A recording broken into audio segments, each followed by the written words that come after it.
Rishra rail স্টেশনের প্ল্যাটফর্মে প্রাচীন বট অশ্বত্থ গাছ কাটা শুরু হয় গত কয়েকদিন ধরে, আর তাতেই আশ্রয়হীন হয়ে পড়ে বহু পাখি। মূলত শামুক খোল, পানকৌড়ি, বক, কাক স্টেশনের এই গাছগুলোতে বাসা বেঁধে থাকতো।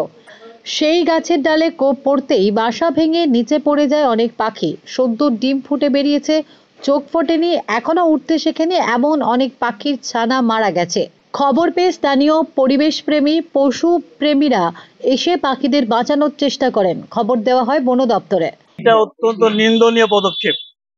রেলের এই গাছ কাটার বিরুদ্ধে আমরা পরিবেশ কর্মী হিসাবে, সাধারণ মানুষ হিসাবে প্রতিবাদ করছি। এইভাবে নির্বিচারে গাছকে ধ্বংস করছে, সবুজকে ধ্বংস করছে, হাজার হাজার পাখি নিরাশ্রয় হচ্ছে। কালকে প্রচুর পাখি মারা গেছে, বন দপ্তরকে খবর দিয়েছিলাম, বন দপ্তর এসছে, কিছু পাখিকে বাঁচাবার চেষ্টা করছে। আজকে এই কঠোর রৌদ্রের সময় অনেক মানুষ আমরা গাছের তলায় বসছি। এইভাবে গাছ যদি কাটা হয়, এইভাবে পরিবেশকে যদি ধ্বংস করা হয়, এর বিরুদ্ধে আমরা প্রতিবাদ জানাচ্ছি রেলের কাছে। কি দেখলেন এখানে? হ্যাঁ, আমি কালকে হঠাৎ রিষড়াতে এসেছিলাম, আমি কদিন আসিনি, কিন্তু এসে আমি রিষড়াতে প্রায়ই আসি, কিন্তু এসে আমি একটা বিভৎস ব্যাপার দেখছি যে গাছগুলো সব কেটে দিয়েছে, দিয়েছে। এত দেখে খারাপ লাগছে। পাখি তো বসছেই না আর আসছেই না, পাখি তো অনেক মারাও গেছে, কিন্তু এ তো খুব খারাপ। এ তো গাছের তলাতে যে মানুষ একটু দাঁড়াবে, এই প্রচণ্ড রোদ বা গাছের ছায়া একটা বিশাল দরকার। এই এত গাছ এইভাবে কেটে দেওয়া, তাহলে কি করো? এর কি পরিকল্পনা আছে?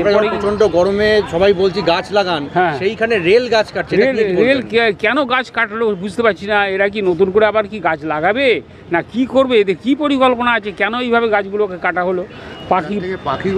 পাখিগুলো আশ্রয়হীন হয়ে গেল। আমরা পাখির দিকে তাকালেও তো, মানুষ যদি গাছের দিকে না তাকায়, আকাশের দিকে না তাকায়, পাখির দিকে না থাকে, মানুষ তো পাগল হয়ে যাবে।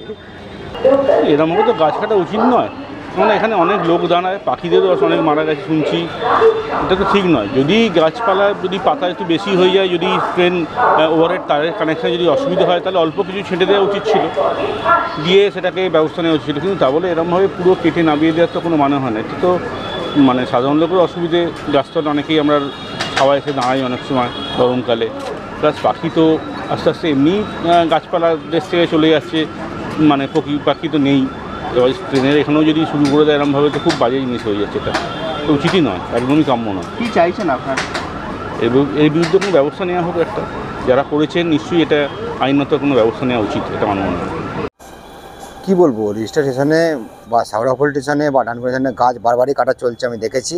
আর এই যে পাখি, যাদের মূল বাসা হচ্ছে গাছ, সেই গাছগুলোকে নিধন করছে বা কাটছে, মানে রেলে যারা কর্তৃপক্ষ আছে তারা কাটছে। আমি তার জন্য আমরা পরিবেশ কর্মীর পক্ষ থেকে আমরা তীব্র প্রতিবাদ জানাই, ধিক্কার জানাই। এই ধরনের নগণ্য মানে যে ঘটনা ঘটছে, এগুলো না হোক। আমি বারবার দেখেছি দিল্লি রোড সম্প্রসারণের সময়, দুর্গাপুর রোড সম্প্রসারণের সময় অনেক হাজার হাজার গাছ কাটা হয়েছে। আর আবার রেলের নামে যে গাছগুলো কাটা হচ্ছে, আর কি মানে প্রতিবাদের ভাষা নেই আমার কাছে। আমি এটা মনে করি, আমি চাইবো যে পশু পাখি থেকে আরাম করে পাখি যারা আছে তাদের বাঁচার অধিকার আছে, আর সবাই বাঁচার অধিকার আছে, তো ওদের বাঁচার অধিকার সংরক্ষণ করা হোক, আমি দাবি জানাচ্ছি সেন্ট্রাল গভর্নমেন্টকে। Bureau report, Durnibar Bangla news.